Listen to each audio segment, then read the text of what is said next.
When we talk about buying a house, we're really talking about something much deeper. We're talking about building a home. It is a place where we will spend most of our time with our favorite family member, a place we create memories, and a space that truly feels like ours. For many of us, buying a home is one of the biggest and most meaningful choices we will make in our lifetime. But with rising housing prices, the question is, how much housing can you actually afford? Hi, my name is Shaiwu. In my day job, I help high net worth families manage their finances. So today, we're gonna dive into how much housing can you afford so that you don't become house poor.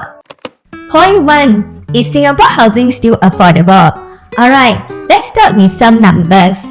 In the past decade, Singapore median household income went up from 7.1 thousand in 2014 to about 11,000 last year. So that's a solid 31% increase. Now, let's compare this with public and private housing prices over the same period. In 2014, the median price for HDB flats cost around 450,000. By last year, this was up to 570,000, which is about a 27% increase. But for condos, it's a different story. Condo prices have shot up from about 1.2 million to 1.7 million. That's a 42% increase. So if we assess affordability using price to income ratio, we can see a big contrast.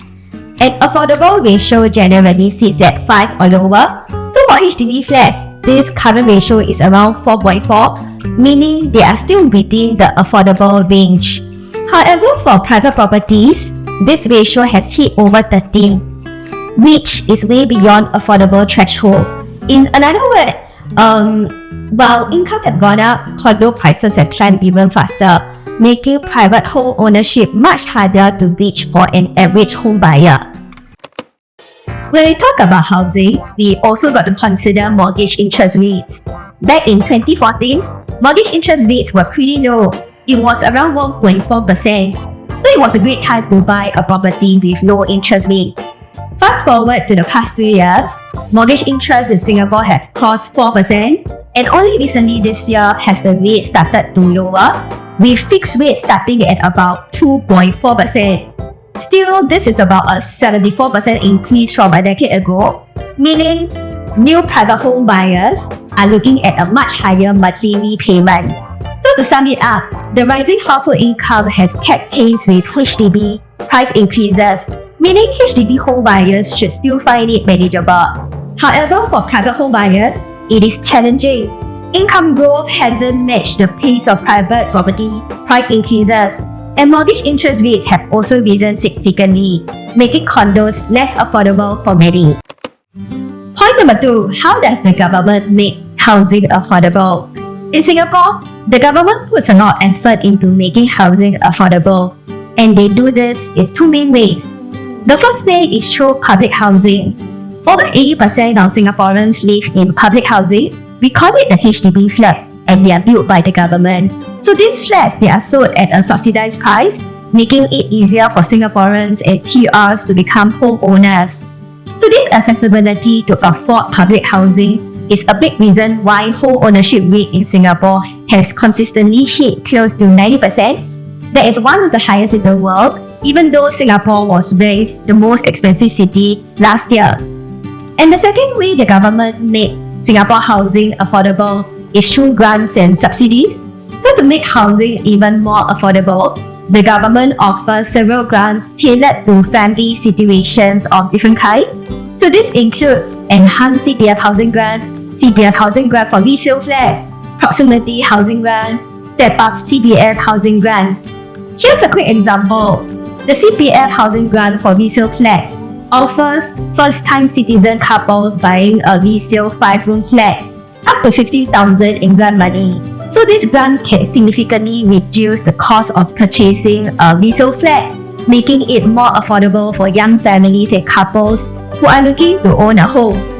Point number 3. What you qualify for isn't always what you can actually afford. Here's the reality. Just because a property agent or bank says you qualify for a loan, doesn't mean it's a comfortable seat for your budget. It is easy to get excited when they paint a picture of a dream home, but keep in mind that these are salespeople. so they might encourage you to stretch your budget. Overdoing it can leave you house poor, where too much of your income goes to your mortgage, leaving little for other expenses. In Singapore, banks can lend up to 75% of the property's value, so you will need at least 25% for the down payment. Then there's the total debt servicing ratio, which requires all your monthly debt repayment, including mortgage, car, student loans, and credit card debt not exceeding 55% of your gross monthly income. So even if you qualify for a high loan, it is better to not max it out. A more balanced approach is using the 30-35 rule. The 30-35 rule is a handy guide for checking if a home fits comfortably within your budget and helps avoid over-leveraging. Here's how it works. The first study suggests saving up 30% of the property price in cash and CPF. So even though the minimum down payment is 25%, extra costs come up with buying a home, like stamp duty, agent fees, and insurance. So it's wise to have an additional 5% as a buffer. So for example, if you're planning to buy a house that's worth 1.5 million, aim to save at least 450,000, excluding your emergency fund. And the second 30 means your monthly mortgage repayment should stay below 30% of your gross monthly income.